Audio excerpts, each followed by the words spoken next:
Welcome to the Ninja Skrtles recap video. This isn't going to be an entire season recap. This is just going to be a tournament recap. So, without further ado, let's congratulate our champion, me. Yeah, first time winner of my own league. Yes, I mean our league, whatever. David, although congratulations to Crimson Clop, David, who has been to the final, I believe, every single year that we've had the league. And last year he lost to Seth. This year he lost to me, so maybe he's having some trouble towards the very end there. Never mind. Nevertheless, congratulations to David, who's been a top player since we began this, and deserves all the credit. Final score in that game was 56-46. I banked on the meaty French forehead of Olivier Giroud, and it panned out. So just when I needed him to not be fickle, it turned out he came through for me. Against, of course, they were playing Aston Villa, so it certainly helped. Although it did get a little bit close. I lost the clean sheet thanks to Chris Smalling's own goal in the United game. I lost the clean sheet for him and Valencia, and if it hadn't been for Valencia's assist, it would have been a little bit tighter. That said, I won 56-46, and it worked out okay. But it did not work out for David De Gea, who I believe, because of that own goal, lost the Golden Gloves award, ends up going to Petr Cech. Ouch, that is a burn. Okay, so thanks to Giroud, maybe I will go back to my previous name, which was the year before. This year was the Drogfather. Previous year I was Meaty French Headbutt. Maybe I'll go back to that. Okay, but a quick recap of the tournament. Quarterfinals looked like this. Raheem Sterling Cooper beat Promoted. That was an 8v1 matchup in which Promoted lost. Tough break, man. Led the league all year long and then lost first round of the playoffs. That hurts. Birds of Word beat Dan. Crimson beat Slacker, and I beat Bakuna Matata. In the semifinals, I beat Raheem Sterling Cooper, and Crimson beat Birds of Word to shape up with the final that we had. Okay, so I won't do a whole bunch of stats or anything because the site makes it kind of difficult. If any of you play fantasy football, you'll know that the fantasy EPL site makes it difficult to, well, it doesn't do any any good stats for us. But I will say this. If we had done the other way, if we had not played head-to-head, if we'd done the championship model, Promoted ended up with the most points with 1,992 points. Now, of course, we may have played differently and things like that. Head-to-head, obviously, we've had different strategies. Nevertheless, Promoted ended up with the most points at the end of the season. So, 1,992 points. The winner of the entire thing had 2,458 points. That meant that our best finisher was in roughly 166,000th place.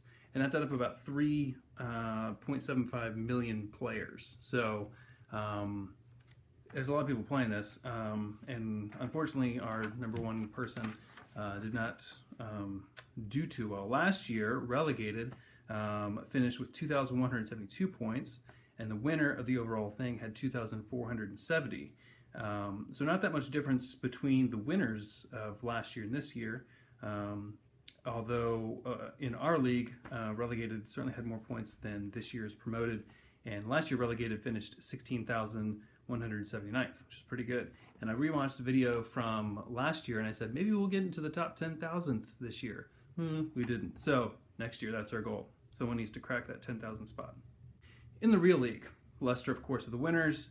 They won by 10 points. Arsenal came in second. Tottenham kind of in a that's so Spursy moment, lost the second spot, and then Manchester City came in fourth. United and Southampton are both going to be in the Europa League, so we'll see how that goes. Liverpool, unfortunately, just lost the Europa League to Sevilla today, which is too bad, otherwise they would have been in the Champions League.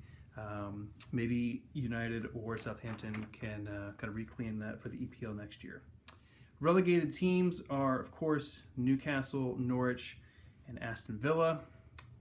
Maybe we'll see you later. Don't know. I'm sad to see Villa and Newcastle go. I hope they come back. That said, the promoted teams will be Burnley, who is back after 1 year down. Middlesbrough, who I don't recall being in the Premier League since I've started following it, and the winner of Hull City or Sheffield Wednesday. Oh my God, please let it be Sheffield Wednesday. What a crazy team name that is. So we'll have those teams to look forward to next year. We also have to look forward to next year a couple new coaches. Pep Guardiola coming in at Manchester City is going to be interesting. Antonio Conte at Chelsea. We'll see if any of those players stick around. Please, please, please. I want Hazard to stay. And we might even get Jose Mourinho at Manchester United. What a trip that would be. Leicester were incredible this year, of course, but the kind of there was no drama between Pochettino and Ranieri. Now they're different people, of course, than Mourinho and others, but it was can you just imagine what it would have been like if Mourinho was still in the league and coaching Leicester or coaching Tottenham? I mean, the drama would have been through the roof. Clips every week. It would have been probably too much for some, unbeatable entertainment for others. So maybe we'll have that to look forward to next year. Okay, in the meantime, we've got a couple soccer things going on this summer. Last year we had the Women's World Cup, USA.